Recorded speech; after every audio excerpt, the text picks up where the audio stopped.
Welcome to the Huggie and Ice Podcast. Here they are, Huggie and Ice. Did you just call me a broccolini? You are a broccolini.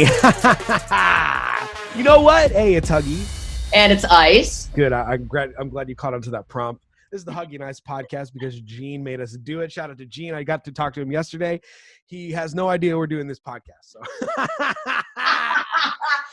And that's what I love. Oh, man. He wanted us to do one, but now he doesn't even know we're doing it. Now hopefully he knows. I think he does. I'm just giving him a crap. He did just move to speaking of Gene, what's his last name? Sandblum? Yeah, Gene Sandblum. He's actually, I actually look up to the dude, even though he's shorter than me. Gene's awesome. Gene is pretty dope. He was the program director of K-Rock for like 20 years, dude. One of my favorite radio shows ever. Kevin and Bean, who are no longer on the air. He programmed Revolution, man. Yeah. So, I do look up to his musical taste. Artistically, I don't really know. Why do you always wear sunglasses? But big shout out to him. Because I always do these without any makeup on, and I feel like wearing sunglasses, masks. One of my friends told me I don't look good in these.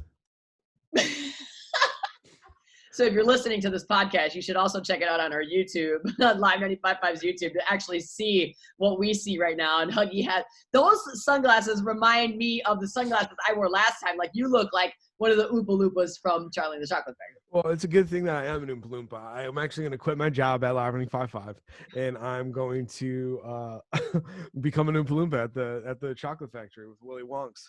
Shout out Willy Wonks. I want to tell everybody, because, you know, when you have a podcast, you want to have a niche and you want to, like, you know, hone in on, you know, one. What? You don't want them to catch on? You want to talk about it? Yeah, because. Light up for this one. So you keep talking about it. And Phil, our boss, brought it up. We're just, what did he say? I can't wait to hear you deliver this one. We're just the star of the show. We're a former couple in our mid 30s, just figuring it out. Hey, it's the Huggie and Ice Podcast. It's the Huggie and Ice Podcast. So if you're listening out there, a lot of our stuff that we talk about in reference, it's probably just going to be, you know, fights that I lost throughout our 4-year relationship that me and Amanda went through, and how that this quarantine has been such a blessing because we haven't been have to be around our actual energies. You ever think about that? I'm not gonna lie, I don't know about you, but like, I feel like it's just helped since we have stopped dating. I don't know about you, but personally for me, not saying that I don't want to be around you or anything like that. Don't stop taking offense. I'm just stating my opinion. Dude. Well, I mean, seriously, for you, like, is that not the truth? That you feel like because we have... Dude, I broke up with you. So, like, I broke up with you for reasons that I don't want to get into on this podcast because there's other reasons. There's other reasons that. But if you are following this journey, now I'm all irked and pissed off. So oh gosh, relax. But it's been over a year since we have broken up, and we were together for 4 years.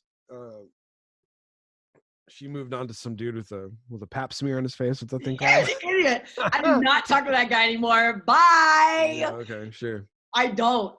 Was it called a pap smear? It was called a CPAP.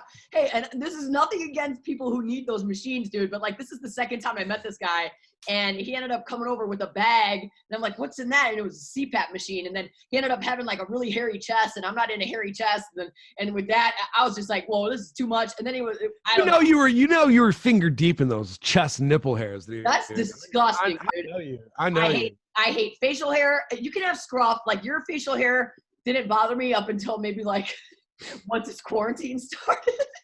Okay, here's the thing. You know why I did it? And you never even fucking asked. You just called. You just were like, you're gross, dude. You cut that. Cut that hair. You want to know why I started growing my beard? Why? And I don't know if you heard this, and this is why Lo bought me that stuff for my beard. Beard comb and stuff? Yeah, because, you know, I did try to grow my beard once before. For some fucking reason, as soon as I turned 30, and I'm not even kidding, as soon as I turned 30, my whole beard started connecting. This whole side right here was all patchy. Right. Yeah, but as soon as I turned 30, I don't know what it is. All of a sudden I can actually grow like an okay beard now. You are a man. I am. So, and you know what? Yeah, dude, I waited a long time to be able to, dude, for a while. It's like when you're younger, right? I only had, when I was like a 10 or 11, when I started to grow like little facial hair things, I would have like 2 or 3 of them. And I would just leave them there. Because we're men, dude. We got our first fucking facial hair. Whatever. And I know that's why you dye your hair a lot, because you're going gray. No, listen, that's so weird that you just brought that up, because I was looking at a picture of a friend who was like, yeah, I'm just going to keep going with the gray roots. And I'm thinking to myself, damn, I'm going to be 34 in like a week. Ah! And I don't think I have any grays. I don't know if that's just because I'm blonde. Me dyeing my hair green, yellow, or whatever color ain't going to hide nothing, because I ain't even got no grays. She's got no stress in her life now that she decided to kick me to the curb. Yeah. I mean, I don't know. It was a learning experience. It was actually our first relationship. Mine, my long-term one. Same for me, and I agree with you. It was the only thing I don't like is, do my parents still text you? No. And ever since that was kind of like one of the big fights too that me and my parents had. What, that they were still communicating with me? A little bit, but at the same time, like it was my aunts that I would see, and then they would be like, you gotta get back together with her. You know that, right? Like the shit, like they only met you one fucking time. I'm like, yeah, yo, like you guys really. I do make a good first impression. Yeah. My dad kissed you on the. It was, he did when we were in Las Vegas. Super with maggot and fucking. And my aunt Terry, who was like I don't know if she was dating that woman or it was Maggot's wife. I don't even know. Why are you bringing this woman along here? I just wanted you. I don't. Hey, it's a family dinner. Who's this lady? I actually did work with that lady. She was a sales lady. That's right. Yeah. Jen, she was cool. Yeah. I'm just like, why is my aunt Terry hanging out with this lady? And they're sitting next to each other, and Maggot's sitting over by us. Like, and every time, even the first time I described a Maggot to you, like, yeah, Maggot is my dad's cousin. There you go. And they're like best friends, dude. They're like, yeah, they were all cool. I love them all to death. No, I particularly have other feelings about them right now. That's you. Oh my gosh, what was that? I want to add this new segment to the show. It's called the 4-second rave. 1, 2, 3, 4. Was that your peep?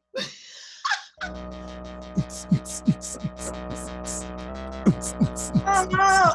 Hey! It's like we're back in Detroit for movement. All right. Stop!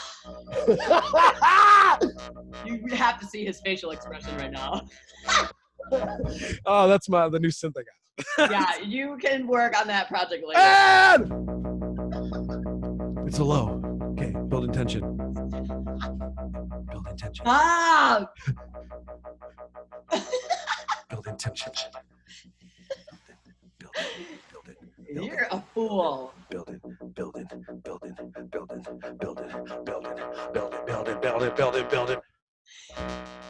That's like every techno song ever. Build it. Oh, I feel like Mark LeBlanc. You're an idiot. Oh, I'm out of breath. Stop.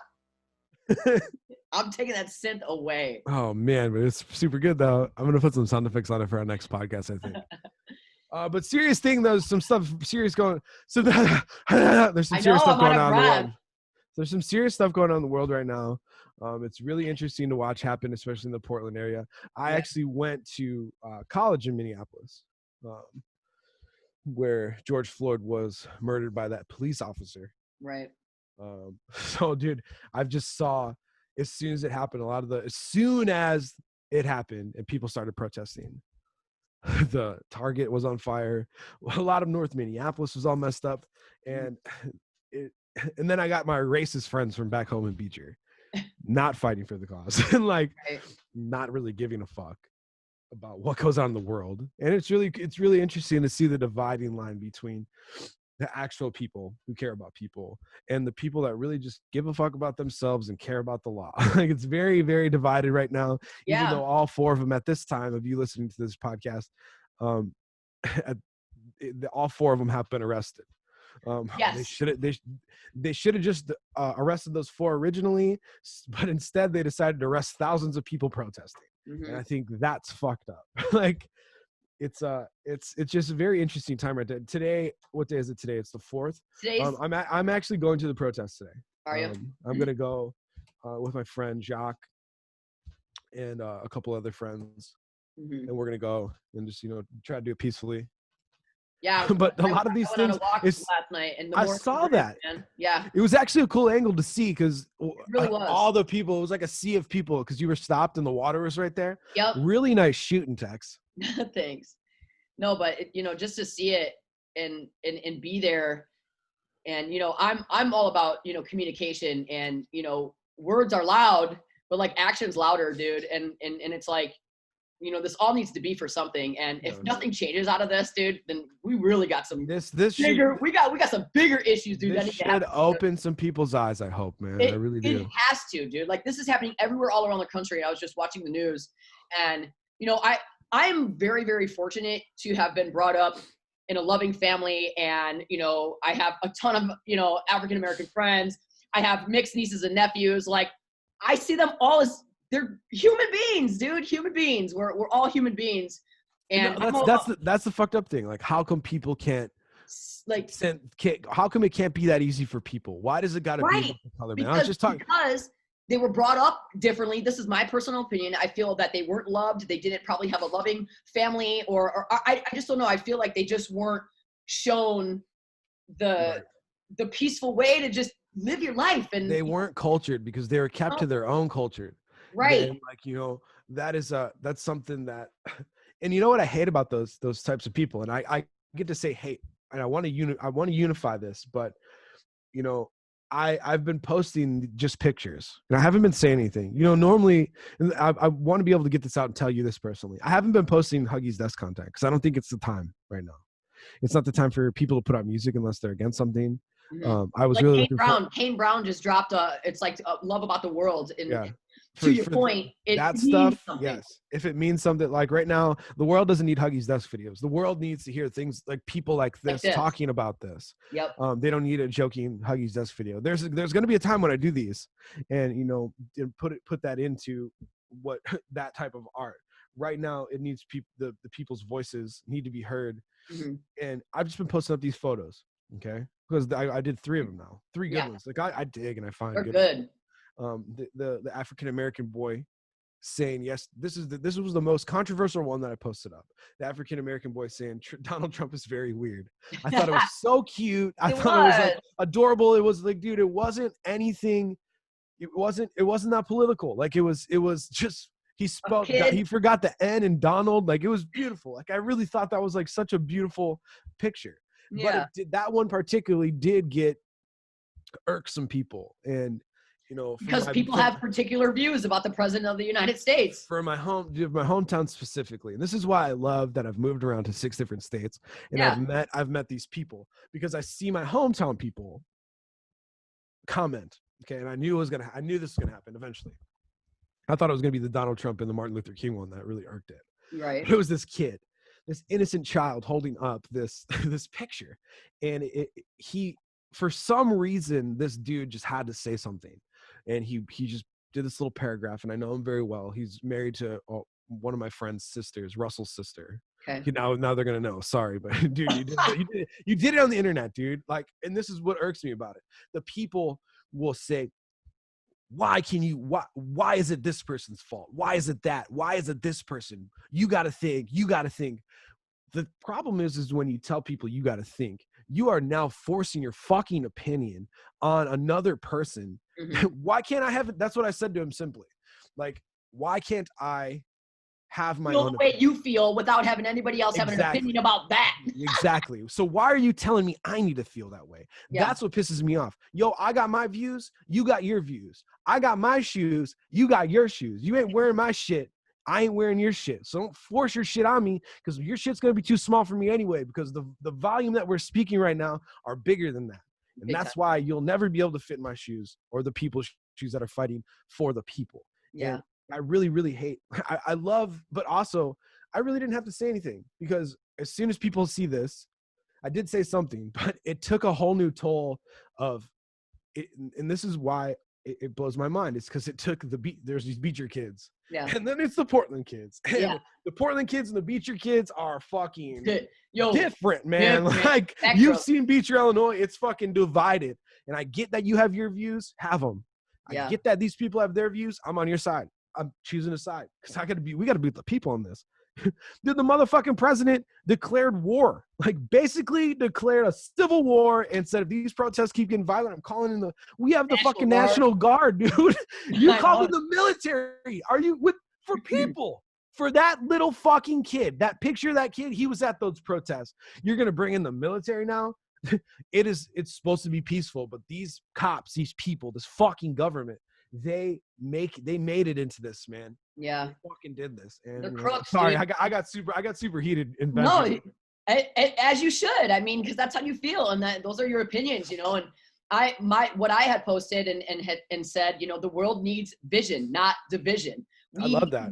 We need to come together, and it's not just police. There are crooks in every profession known to man, dude. So it's like all of these people need to wake up and see what's really happening here, because this could be, you know, and it's Gay Pride Month right now. So this could be a whole other issue, you know what I'm saying? If something else were to happen with another race or a transgender person, like, it just needs to stop. I just don't understand why people, because I don't know if that's just how they were brought up, but I will say this.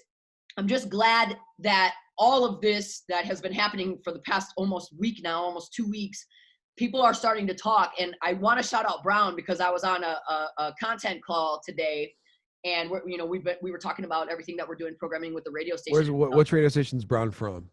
Brown is in. He's a dope ass dude. I just want to give him a plug, like a positive prop. He's in Florida, right? No, he's in the Midwest, right? I should know this, but I don't know that. But Brown is awesome. Brown, we love you. You think you're dope. We're going to give you a plug when we can. Exactly. But he did say this. Healthy dialogue is like a healing ball. And it really is. Like, just what we're doing right now is opening up my mind to hear your perspective. And I'm sure what I'm saying maybe, you know. Well, this is the first time we've ever agreed on anything. Shut up. But other people listening and other people watching, you know, who may have those opposing views, or they might be like, damn, you know, they're right, man. And that's all that I feel like I'm asking. I just want people to have a healthy dialogue, healthy communication. No point if like, I was just watching the news and they're protesting all over the world, like I said, in Israel and Australia. And I just saw these Australian cops like beating these media people just as they're capturing the protest. Like, what? There is no need for that. Why are you doing that? That just goes to show you what kind of person they are deep down inside, because they have a uniform and they feel that they can do whatever they feel like they can. I put my newest contribution to spreading the voice.